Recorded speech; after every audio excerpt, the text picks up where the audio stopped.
होते डॉक्टर जैसे अनमोल नहीं।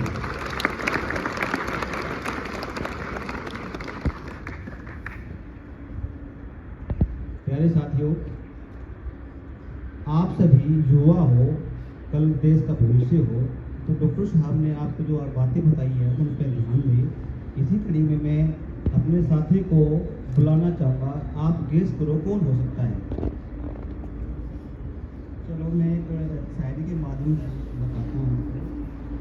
फूल दोगे तो बाग लगा देंगे, फूल दोगे तो बाग लगा दूंगा, साबुन दोगे तो झाग बना दूंगा, बस आप ताली टाइम टाइम पर बजाते रहना, वो स्टेज पर आग लगा देंगे, वो स्टेज पर आग लगा देंगे। जिसके आपने कौन है? चलो मैं आपको फाइनली बता देता हूँ। थोड़ा वॉल्यूम और बढ़ा दीजिए, थोड़ा वॉल्यूम और बढ़ा दीजिए उनके लिए जो मंच पर आने वाले हैं, और रुकनी नहीं चाहिए जोर तालियां, क्योंकि हमारे मैथ के सर श्री संदीप जी आने वाले हैं। श्री संदीप जी आने वाले हैं, तो बिग क्लैपिंग संदीप जी।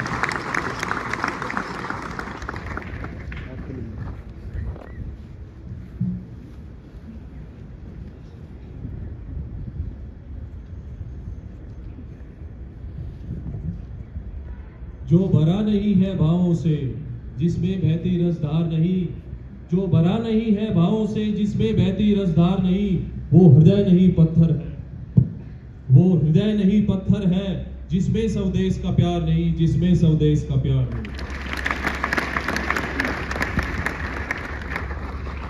हमारे आज के मुख्य अतिथि डॉक्टर एलसी यादव सर, आदरणीय जीआई सर, सभी गुरुजन एवं मेरे प्यारे बच्चों, आप सभी को मेरा सादर प्रणाम, शुभ नमस्कार।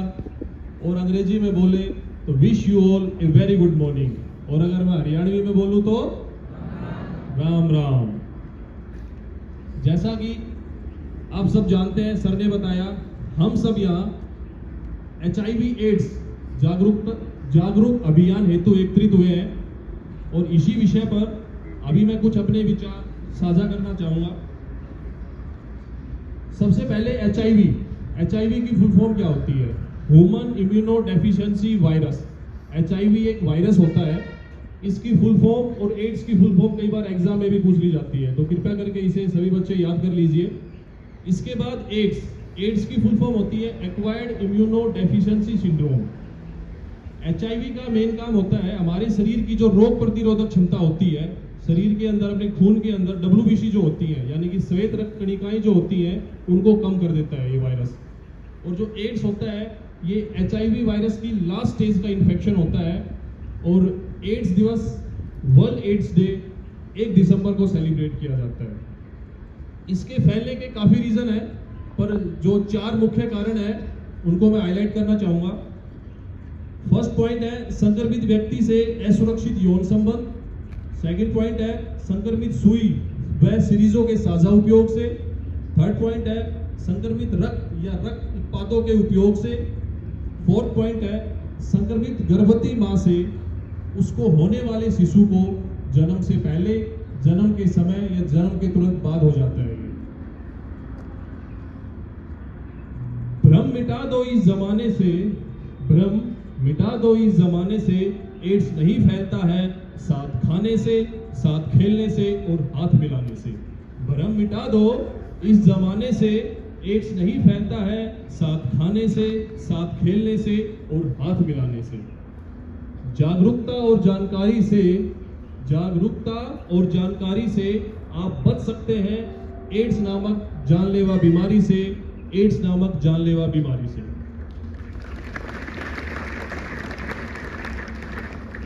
अब अगर एड्स के सिम्टम्स की बात करें, यानी कि जब ये हमें HIV या एड्स से हम इन्फेक्टेड हो जाते हैं, तो शरीर के अंदर क्या क्या लक्षण, कि जिससे हम ये आइडिया लगा सकते हैं कि हमें शायद ये बीमारी हो सकती है।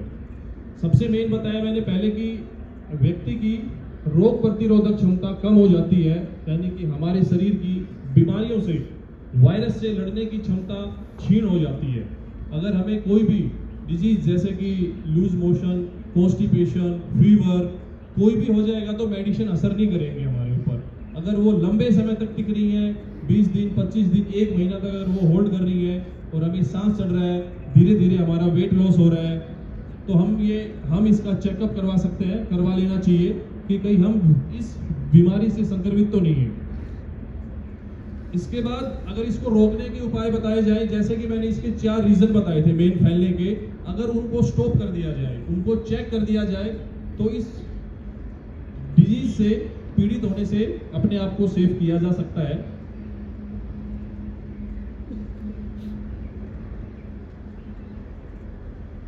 एड्स है एक जानलेवा बीमारी, एड्स है एक जानलेवा बीमारी, इसे मिटाना है हम सबकी जिम्मेदारी, इसे मिटाना है हम सबकी जिम्मेदारी।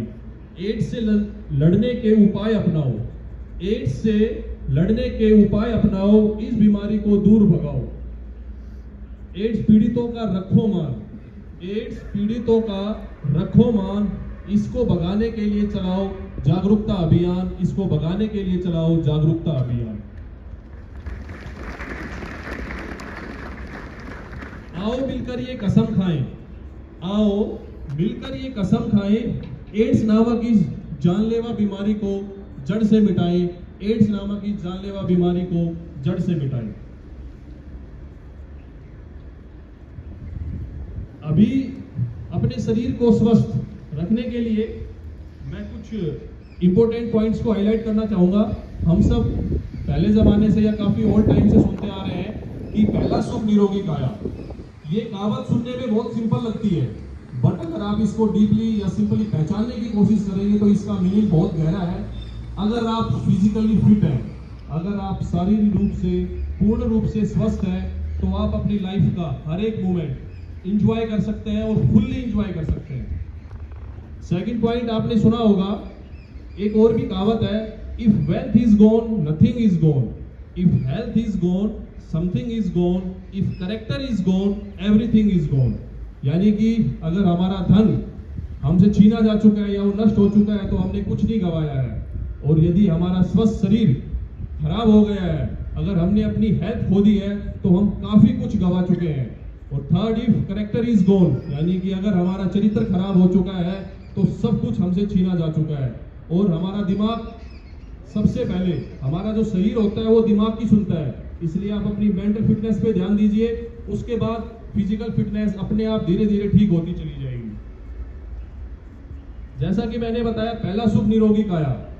जो स्वस्थ शरीर होता है वो सभी खुशियों का आधार होता है, इसलिए अपने शरीर को फिट रखना, अपने शरीर को स्वस्थ रखना, ये हमारा ही फर्ज है। और अगर आपको स्वस्थ शरीर मिला हुआ है तो आप अपने गुरु को, आप अपने भगवान जी को थैंक्स बोलिए कि आप फिजिकली पूर्ण रूप से स्वस्थ हैं। बच्चे, मेरे प्यारे बच्चों, जितने भी नशे हैं, नशे यानी कि ड्रग्स, दारू, बीड़ी, सिगरेट, तंबाकू, आप अपने आप को इन सबसे दूर रखें, अपने आप को फिजिकल फिट रखें, क्योंकि यह कोई भी नशा हो, यह आपको, आपके परिवार को और अपने समाज को, अपने समाज की जड़ों को खोखला करके हमारे समूल नाश की तरफ हमें आकर्षित करता है। इसलिए नशे से दूर रहे। और अंत में मैं अपने पूरे वाक्यांश को कुछ पंक्तियों के द्वारा, कुछ लाइनों में लपेटने, समेटने और व्यक्त करने की कोशिश करूंगा। क्रोध लीवर को कमजोर करता है, दुख फेफड़ों को कमजोर करता है, क्रोध लीवर को कमजोर करता है, दुख फेफड़ों को कमजोर करता है, चिंता पेट को कमजोर करती है, तनाव दिल और दिमाग को कमजोर करता है। क्रोध लीवर को कमजोर करता है, दुख फेफड़ों को कमजोर करता है, चिंता पेट को कमजोर करती है, तनाव दिल और दिमाग को कमजोर करती है, डर किडनी को कमजोर करता है, डर किडनी को कमजोर करता है। इसलिए प्यार से शांति, सामंजस्य से दिमाग और शरीर को बल मिलता है। प्यार से शांति, सामंजस्य से दिमाग और शरीर को बल मिलता है। हंसी तनाव को कम करती है, हंसी तनाव को कम करती है और मुस्कान से हमें खुशी मिलती है। हंसी तनाव को कम करती है और मुस्कान से हमें खुशी मिलती है।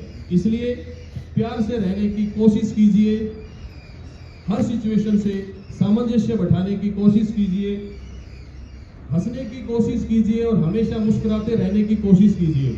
मैं कोशिश वर्ड इसलिए यूज कर रहा हूं क्योंकि लाइफ में अप एंड डाउन आते रहते हैं, आते रहेंगे। हमेशा खुश रहना भी मुश्किल है, हमेशा मुस्कुराते रहना भी मुश्किल है। हमारे देश के एक महान कवि ने कहा है कि कोशिश करने वालों की कभी हार नहीं होती, कोशिश करने वालों की कभी हार नहीं होती। जय हिंद, जय Bharat, thank you, very nice day. अभी मैं रविंदर सर से रिक्वेस्ट करूंगा कि वो स्टेज पे आए और मंच को संभालें।